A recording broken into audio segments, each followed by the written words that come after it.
வணக்கம். சரி, நேரடியா இன்னிக்கான விஷயத்துக்குள்ள போயிடலாம். இன்னைக்கு நாம பார்க்க போற இந்த அலசல் இருக்குல்ல, இது ரொம்பவே சுவாரஸ்யமான, அதே சமயம் கொஞ்சம் வித்தியாசமான ஒரு தேடல்னு சொல்லலாம். சாதாரணமா நம்ம வீட்ல இருக்கிற ஒரு பேட்டரியில ஆரம்பிச்சு, மனிதர்களோட பிரம்மாண்டமான விண்வெளி பயணம் வரைக்கும் நீள்ற ஒரு விசித்திரமான கோட்பாட்டை பத்தி தான் இப்போ நாம அலச போறோம். கொஞ்சம் யோசிச்சு பாருங்க. வெறும் ரூ. 50 செலவுல சாதாரண பென்சில் முள்ள வச்சு ஒரு அணுமின் நிலையத்தையே உருவாக்க முடியுமா? கேட்கவே ரொம்ப ஆச்சரியமா, என்னப்பா சொல்றீங்கங்கிற மாதிரி இருக்குல்ல? ஆனா ஆராய்ச்சியாளர் இனியன் முன்வைக்கிற இந்த அதிரடியான கேள்வியோட தான் நாம இந்த தேடலையே ஆரம்பிக்கிறோம். நாம அன்றாடம் பார்க்கிற சாதாரண பொருட்கள்ல கூட ஒரு முடிவற்ற ஆற்றல் ஒளிஞ்சிருக்கலாம் அப்படிங்கிறது தான் இந்த மூலத்தரவுகளோட வாதம். இப்போ இதுல ரொம்ப இன்ட்ரெஸ்டிங்கான விஷயம் என்னன்னா, இது ஏதோ பேப்பர்ல இருக்கிற வெறும் தியரி கிடையாது. இப்போ நீங்க பாக்குற இந்த எல்இடி விளக்குகள் பானோ நானோ நியூக்ளியர் பிளான்ட் அப்படின்னு ஆராய்ச்சியாளரால அழைக்கப்படுற ஒரு சோதனை அமைப்பு மூலமா தொடர்ந்து 35 நாட்களுக்கு மேல எரிஞ்சிட்டு இருந்திருக்குன்னு இந்த தரவுகள் சொல்லுது. இந்த அலசல் எலக்ட்ரிக்கல் இன்ஜினியரிங்ல ஆரம்பிச்சு மனித உடலியல் வரைக்கும் பல விஷயங்களை தொட்டு போகுது. அதனால இதுதான் நமக்கான ரோட்மேப். முதல்ல ரூ. 50 அணுமின் நிலையம், அப்புறம் குவாண்டம் எனர்ஜி பம்ப், இதோட கணக்கீடுகள், மனித பேட்டரி இணைப்பு, 72 மணி நேர நீர் மருத்துவம், அப்புறம் கடைசியா எதிர்கால விண்வெளி பயண எரிபொருள். சரி, முதல்ல பகுதி 1 ரூ. 50 அணுமின் நிலையத்தை பத்தி பாத்திரலாம். தரவுகள் என்ன சொல்லுதுன்னா, இந்த ஆல்டர்னேட்டிவ் எனர்ஜி கருவியை உருவாக்குறதுக்கான பட்ஜெட் வெறும் ரூ. 50 தானா, அதாவது $1க்கும் கம்மி. இதுல சாதாரண சீன தயாரிப்பு ஜெல் பேட்டரிகளை யூஸ் பண்ணிருக்காங்க. பொதுவா அணுமின் நிலையம்னா ஆபத்தான கதிர்வீச்சு இருக்கும்னு நினைப்போம் இல்லையா? ஆனா இதுல அந்த மாதிரி ஆபத்தான அணுப்பிழவோ சேர்க்கையோ கிடையாது. சாதாரணமா நம்ம பென்சில்ல இருக்கிற கிராஃபைட்ல நடக்கிற கார்பன் 14 பீட்டா சிதைவுங்கிற இயற்கையான முறையில தான் இது இயங்குதான். இந்த கான்செப்ட்க்கு இங்கிலாந்துல பேட்டன்ட், அதாவது காப்புரிமைக்கும் அப்ளை பண்ணிருக்காங்களாம். அடுத்ததா பகுதி 2க்கு போவோம். குவாண்டம் எனர்ஜி பம்ப் இது எப்படி வேலை செய்யுதுன்னு பாப்போம். இந்த 2 படத்தையும் பாத்தீங்கன்னா, அதில் இருக்கிற வித்தியாசம் ரொம்பவே சுவாரஸ்யமா இருக்கும். ஒரு பக்கத்துல குவாண்டம் எனர்ஜி பம்ப் தியோரிய ரொம்ப நேர்த்தியா டிஜிட்டல் முறையில வடிவமைச்சு காத்திருக்காங்க. ஆனா இன்னொரு பக்கத்துல அந்த ஆராய்ச்சியாளர் தான் கையாலேயே வரைஞ்ச ரொம்ப சாதாரணமான ஒரு ஜெல்டெக் வரைபடம் இருக்கு. ஒரு பெரிய தியோரிக்கும் அதை சாத்தியப்படுத்துற ஒரு எளிய நடைமுறைக்கும் இருக்கிற வித்தியாசத்தை இது ரொம்ப அழகா காட்டுது. இந்த குவாண்டம் எனர்ஜி பம்ப் அப்படின்னா என்ன? சுருக்கமா சொல்லணும்னா, இதுல இருக்கிற கிராஃபைட் தண்டுகள் நிஜமாவே ஒரு பம்ப் மாதிரி தான் வேலை செய்யுதுன்னு விளக்கம் கொடுத்திருக்காங்க. அதாவது காத்துல இருக்கிற ஈரப்பதத்தையும் கார்பன் 14 பீட்டா சிதைவையும் ஒன்னா இணைச்சு சுற்றுப்புறத்துல இருந்து எலக்ட்ரான்களை இழுத்து ஒரு நிலையான மின்னோட்டத்தை இது தொடர்ந்து கொடுத்துக்கிட்டே இருக்குமா. சரி, பகுதி 3. இந்த அதிரடியான கருத்துக்களுக்கு பின்னால இருக்கிற கணக்கீடுகள் என்னன்னு பாத்திரலாம். இந்த இடத்துல ஆராய்ச்சியாளர் நம்ம ரெகுலரா யூஸ் பண்ற ரசாயன பேட்டரியையும் அவரு சொல்ற குவாண்டம் சமநிலை பேட்டரியையும் ஒப்பிட்டு காட்டுறாரு. சாதாரண பேட்டரியில கெமிக்கல் ரியாக்ஷன் முடிய வோல்டேஜ் சடசடன்னு குறைஞ்சி சீக்கிரமே பேட்டரி டெட் ஆகிடும். அது நமக்கு தெரிஞ்சதுதான். ஆனா இந்த குவாண்டம் ஈக்குவிலிபிரியம் பேட்டரி பல வாரங்களுக்கு தன்னோட சக்தியை இழக்காம 2.3 வோல்ட்டுங்கிற ஒரு நிலையான பேஸ் வோல்டேஜ்ல அப்படியே மெயின்டைன் ஆகுதுன்னு சொல்றாங்க.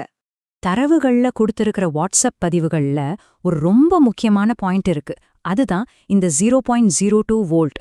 அதாவது ஒரு நாளைக்கு இந்த பேட்டரியில இருந்து குறையிற வோல்டேஜ் வெறும் 0.02 வோல்ட் தானா. இது எந்த அளவுக்கு குறைவான தேய்மானம்னு கொஞ்சம் யோசிச்சு பாருங்க.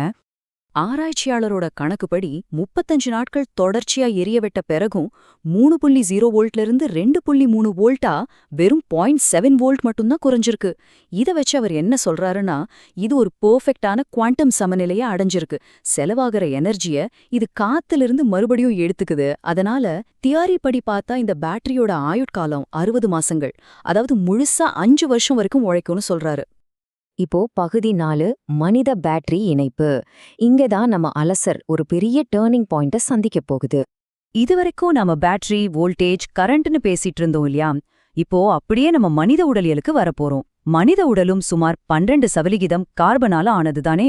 அதனால அந்த கிராஃபைட் பேட்டரியில நடக்கிற அதே பீட்டா சிதைவு விதிகள் தான் நம்ம உடம்புக்கும் பொருந்துது. நம்ம உடம்பும் அதே பேட்டரி மாதிரி தான் இயங்குதுன்னு இந்த ஆதாரம் அடிச்சு சொல்லுது. இங்கதான் நானோ நைட்ரஜன் அப்படிங்கிற ஒரு முக்கியமான கோட்பாடு வருது. அந்த கிராஃபைட் தண்டுகள் எப்படி காத்துல எலக்ட்ரான்களை இழுத்துக்குச்சோ அதே மாதிரி மனித உடலாலையும் காத்துல இருக்கிற நைட்ரஜனை உறிஞ்சி அதை நானோ புரோட்டீன்களா மாத்திக்க முடியுமாம். அப்படின்னா என்ன அர்த்தம்? நாம திட உணவுகளை சாப்பிடாமலே நமக்கான ஆற்றலை காத்திலிருந்தே முடிவில்லாம உருவாக்கிக்க முடியும்னு ஆராய்ச்சியாளர் சொல்றாரு. கேட்கவே சயின்ஸ் ஃபிக்ஷன் மாதிரி இருக்குல்ல.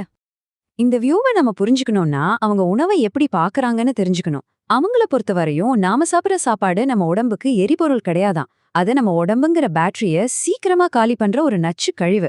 அது உள்ளுறுப்புகளை அழுக்க செஞ்சிடும்னு சொல்றாங்க. ஆனா காத்துல இருக்கிற நைட்ரஜன் தான் நமக்கான உண்மையான முடிவற்ற ஆற்றலை தரக்கூடிய இயற்கையான எரிபொருள்னு இந்த தரவுகள் சொல்லுது.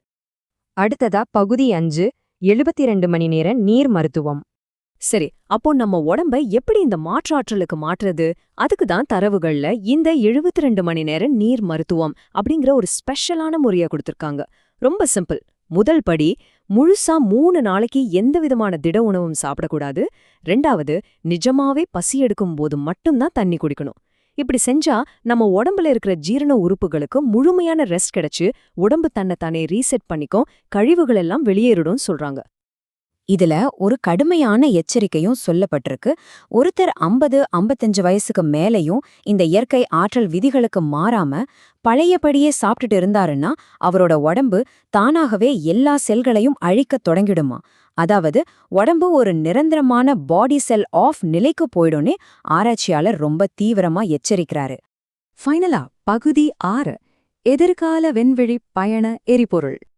இப்போ நம்ம உடம்புல இருக்கிற நுண்ணிய செல்கள்ல இருந்து பார்வையை கொஞ்சம் அகலமா விரிச்சு அந்த பிரம்மாண்டமான விண்வெளி பக்கம் திருப்புவோம். இந்த வித்தியாசமான கோட்பாடுகளோட மாபெரும் இறுதி இலக்கு என்ன தெரியுமா? மனிதர்கள் விண்வெளியில குடியேறதுதான். கொஞ்சம் யோசிச்சு பாருங்க.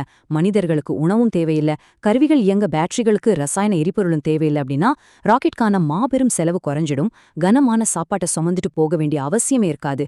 விண்வெளியில இருக்கிற அந்த பிராண சக்தியை வச்சே மனிதர்களால உயிர் வாழ முடியும். இந்த பிரபஞ்சமே நம்ம கைக்குள்ள வந்துடும் அப்படிங்கறதா இவங்களோட ஆணித்தரமான வாதம். மூலப்பதிவுகள்ல இருந்து எடுக்கப்பட்ட இந்த ஒரு வரியோட நாம இன்னிக்கான அலசல முடிச்சுக்கலாம். நவீன அறிவியல் அணுவை பிளப்பதில் மும்முரமாக உள்ளது. ஆனால் இயற்கை ஏற்கனவே பல ரகசியங்களை நமக்குள் ஒளித்து வைத்துள்ளது. நமது உடலே ஒரு இயற்கை அணுமின் நிலையம் தானா? என்ன ஒரு சிந்தனைய தூண்டுற கேள்வி பாத்தீங்களா?